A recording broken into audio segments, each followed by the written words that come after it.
This was the real-life Stewie Griffin on October 10, 1969, in the quiet town of Ashford Hollow, Vermont. A baby named Mo Lester was born. For the first few months, everything seemed normal. He ate, he slept, he cried like any other infant, until he turned 6 months old. That's when an adult man's voice began echoing through the house. It wasn't muffled, it wasn't distant, it sounded controlled, intentional. Convinced the house was haunted, Pete and Lori contacted local paranormal investigators. They searched the attic, the walls, the basement, nothing. Desperate for peace, the family moved across town, but the voice followed them. Then, during Mo's first birthday party, something changed. The family was watching a live police chase on television. Someone laughed at how much the suspect's red sedan looked like theirs. Moments later, the chase turned onto their street. The car screeched into their driveway. To their disbelief, the driver's door opened, and their 1-year-old son stepped out. He walked calmly up the driveway, entered through the front door, and in a fully developed adult voice said, "Secure the perimeter." Police stormed the house moments later. Medical evaluations revealed something impossible. Mo's brain showed advanced neural development, cognitive patterns far beyond adult levels. The voice that had haunted Pete and Lori for a year had never been inside the walls. It had been coming from their son. This was the real-life Dora the Explorer, and what happened was far darker than a children's story. In 1985, near El Paso, Texas, 8-year-old Dora Martinez found a small capuchin monkey tied behind an abandoned trailer in the desert. However, the monkey didn't look wild. Around its neck was a thick leather collar. There were numbers pressed into the leather, so her parents assumed someone had kept it illegally and abandoned it. Dora begged to bring it home. They named him Boots. At first, he was quiet, too quiet. Within days, Dora's father noticed something wasn't normal. In the mornings, he stared at the newspaper spread across the table. He opened simple door latches without trial and error. Then Dora began to change. She became tense, not playful. She avoided eye contact with her parents. She flinched when Boots touched her. However, she never pushed him away. At dinner one night, her father noticed something disturbing. Dora would begin answering a question, then stop. Boots would make a soft clicking sound, then she would continue. 2 weeks later, her father decided the monkey had to go. They drove back to the canyon. Dora ran ahead. Moments later, she screamed. When he reached her, Boots was gripping her shoulders, holding her still. When her father stepped closer, the monkey lunged directly at him. He fell backward, down the rocky slope. The report ruled it an accidental fall, involving an animal. Months later, a university confirmed that a primate involved in advanced cognitive human behavioral experiments had escaped earlier that year. Boots had disappeared from that lab weeks before Dora found him. Investigators later suggested something unsettling. The monkey had not attacked out of fear. It had attacked the only adult male in the household, as if removing him. I told y'all these movies and these television shows be telling us what is going on, man. Have y'all been seeing this come across your timeline? What is this, man? This is literally the little baby Grinch. It looks like a little baby Grinch. Have y'all seen that TV show on Netflix called Sweet Tooth, where it's a fantasy world where in a post-apocalyptic world, hybrid babies, which are part human and part animal, start showing up, and then they just bring it out just to see how people would react to it. And they're slowly putting this in front of our face, because why would the mother put this baby in front of the camera like that? They're obviously trying to tell us something, like this has been in our face the whole time. I mean, what do you think they do in Area 51 and such? And that's only the one that you've heard about. So I truly believe they're getting us ready to see these type of hybrid beings, because we're in a whole new world, y'all. Hi! Did you have a good nap? Oh, good. The best place to hide is right in plain sight. This is Gigi Bryant, and this is her dad, Kobe Bryant, and they supposedly died back in 2020 in a helicopter crash. And coincidentally, the giveaway at Kobe's last ever home game just happened to be him as a helicopter. And also, coincidentally, a Cartoon Network episode of this show depicted Kobe in a helicopter crash. Now I'm about to show you some other coincidences, and you can make up your own mind. Coincidences like how Gigi has been depicted as an angel more than anyone I have ever researched who supposedly lost their life. Her as an angel. And well, this is famous WNBA star Angel Reese. And when she held the NBA trophy, she couldn't help but say, It reminds me of Kobe. And Angel just happens to be super close with Kobe's ex-teammate and someone he referred to as Big Brother, Shaq. So close that Angel affectionately refers to Shaq as Uncle Shaq. Kind of like Gigi used to refer to him as. Kobe's kids called him Uncle Shaq. Guess how old this picture is, guys? This is Oprah from the 1920s, bro. Somebody just posted this and I can't tell you who it was. This is Oprah from 1920. This is what people are saying. So if this is Oprah from 1920, who's this? Who is this right here? Because if that was Oprah from 1920, that means she would be 106 years old. Now, how are you getting younger when you're older and getting older? Something's going on here, guys, and people are saying that Oprah might be, you already know, I don't even gotta say it. Yeah. So, this is why these people still look young. And they're not aging, but people like us age. Look, I got grays everywhere, doggy. Where's her grays? Shut up! People in those comments had the nerve to say that maybe she's a vampire, right? Maybe she's a time traveler, right? Because people be saying anything, and what they be saying is not true. You know why? Because this video is for entertainment purposes only, guys, and this picture is not from the 1920s. This is a recent picture that was put with a filter that was black and white. I don't know, guys. Let me know what you think about this one. I'm out. Human is another interesting word. It appears nowhere in the Bible, but you look up the definition of human in Black's Law, and it says sea monster. And so you flip to monster, and you look up the definition for monster, and it says one that cannot own or inherit property. Now, all governments have human resource departments, and all corporations have human resource departments. Isn't that interesting? Job is another interesting definition. Job is defined as public business for private dishonest gain. Is the definition of job.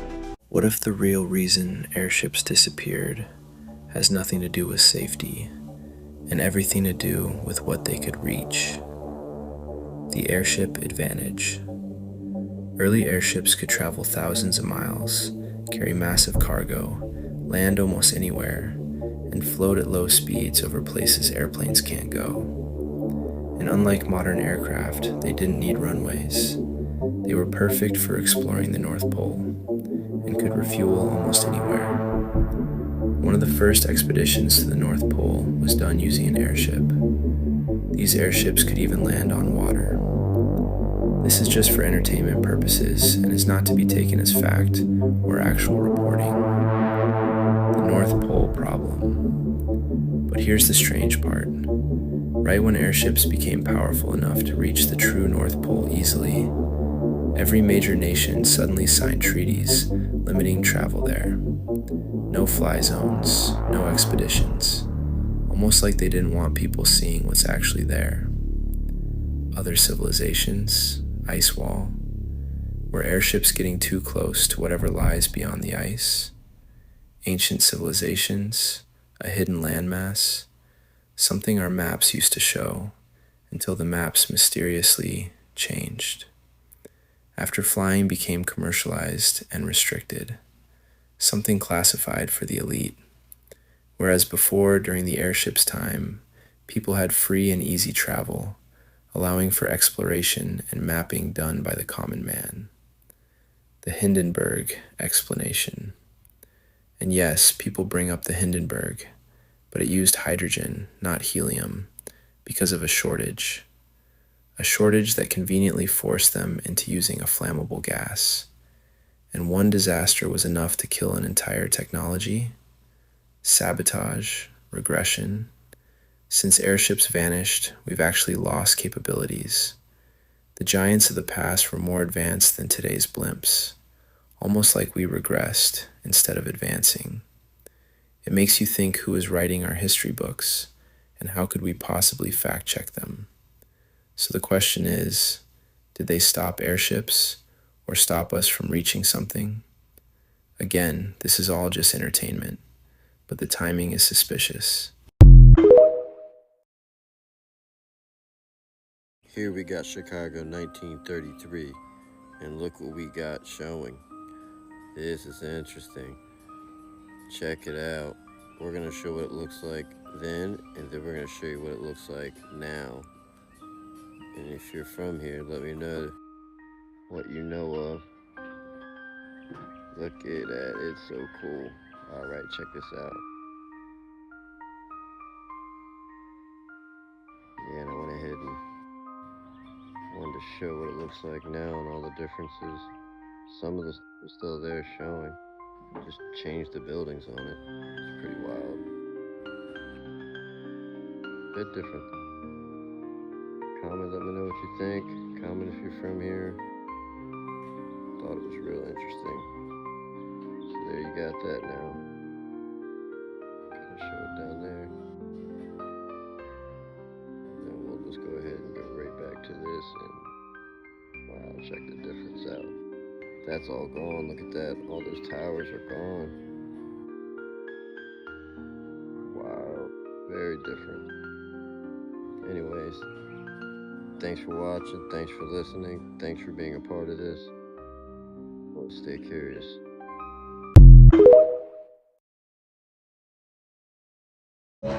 You can't tell me that this is not old world in Chicago. Look at the Omelette head. Now look at the palace right behind it. That's all old world, designed as, well, disguised as museums and all this other stuff. I'm gonna show y'all something. Old world building, boom, mounds, old world mounds. They just built stuff on top of what was here. Tell me y'all, bruh, look at this. This is a mound, 1, 2, and it's another level up there in front of this big old world palace. I'm trying to tell y'all. It's here.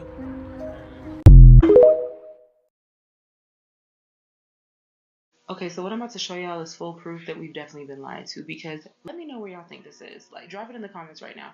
Where do y'all think this is? This is footage from 1925, and this was posted over 5 years ago and has been confirmed to not be AI.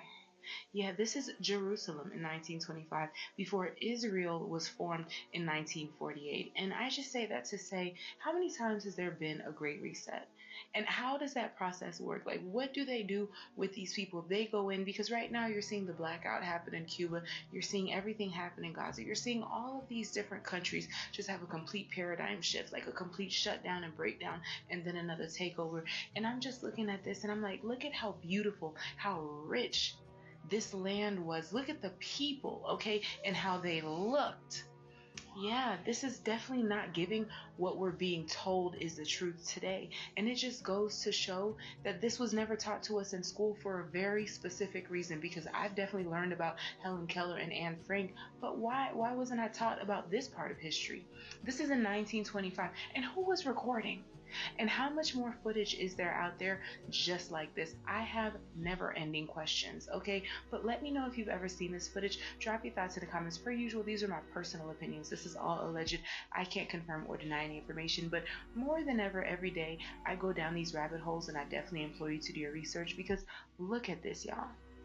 Let me know if you've seen this before, or if you've seen footage like this of other countries that just lets you know that the truth that we're being told is not the truth at all. Like, follow, stay for some more tea.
So let me see if I got this straight. King James, the guy who wrote the Bible, was black. Oh, you son of a moment. King James. So when man are talking about the first slave ship is called Jesus and Christianity was used to enslave certain people, you mean to tell me the guy who made it was black? This was the original whitewash that they went for. But even they knew they couldn't get away with this one. So then they went for the ginger look. They thought, maybe they could get away with the ginger guy. So then they tried the receding hairline, big forehead. And even that didn't work. It was even a time they tried drawing his face brown, hoping, oh, we got your ass. We got your ass. Now, King James with the picky head back. Oh my days.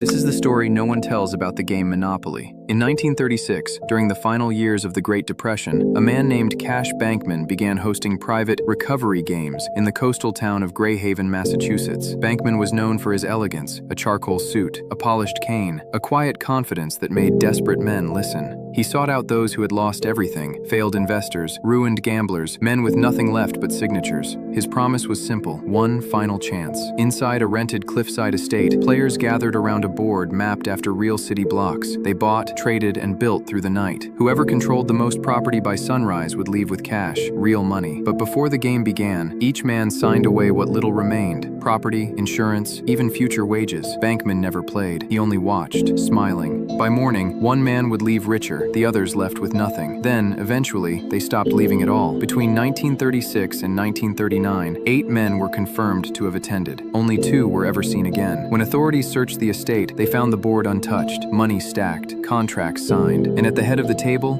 a black top hat. Let's talk, man! Live with me! Easy! Oh, what is that? Hey! It's the best! Get the net! He's alive! Wait! See the eyes! Look at that! Push it back in the water! Careful, it's rolling! You think that we have aliens coming, flying around or whatever. What do you think? There's no reason not to. There's no reason not to think that Mars and all these planets don't have life. Or maybe it's life that we don't know, but maybe there was life there at one point in time. This is the speculation about Mars, that Mars had an atmosphere at one point in time, a long time ago, that could support life. It also had large bodies of water.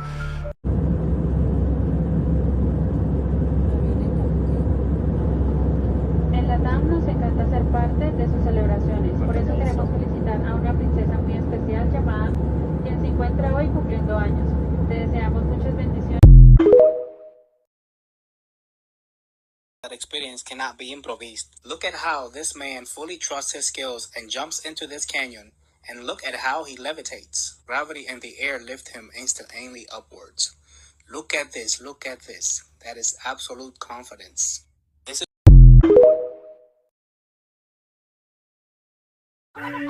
She hits it in the head and it still keeps moving. At first it sounded like small noises coming from the farm, but then the animals started going crazy. That's when the family runs outside and realizes something is seriously wrong. There's small creatures everywhere, and one of them is literally holding on to their livestock, like it's trying to take it. You can hear the panic in their voice as they fight back, not knowing how many are out there. Then the woman snaps, swinging at one as it runs for safety. Even after taking blows, they don't stop. They keep coming back. What started as a normal night ended up in straight chaos.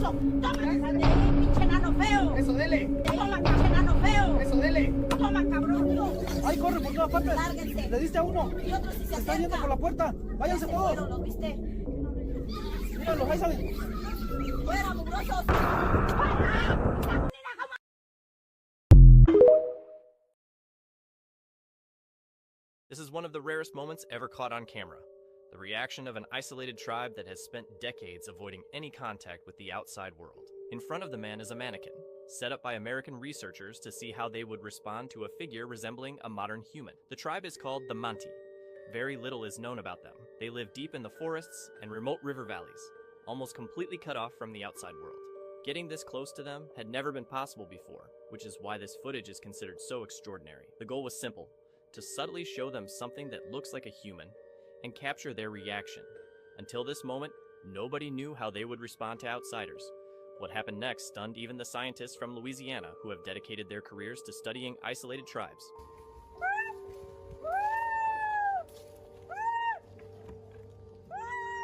And here's a fascinating detail. Those sounds you just heard, they weren't from an animal. They were made by a member of the tribe. According to researchers, this might actually be how they communicate with each other. Since they've never learned any outside language, their culture has remained completely untouched.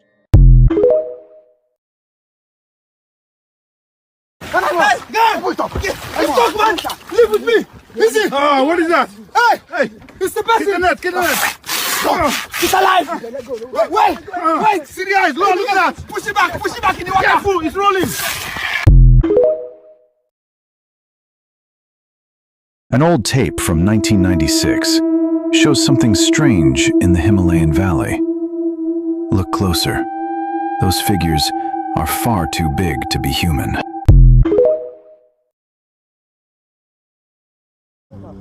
Who's asleep amidst the trees? Bats all the sweat. This is the difference between tap water and holy water. Okay, we're gonna start off with tap water. Look at how nasty it is. Okay, we're getting a good zoom in. I know those are microorganisms and they're in like everything, but wait until you see the difference between what's in this and then holy water. It's disgusting. We're drinking this stuff.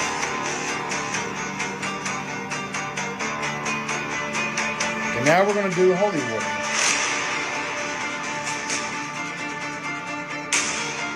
Check it out.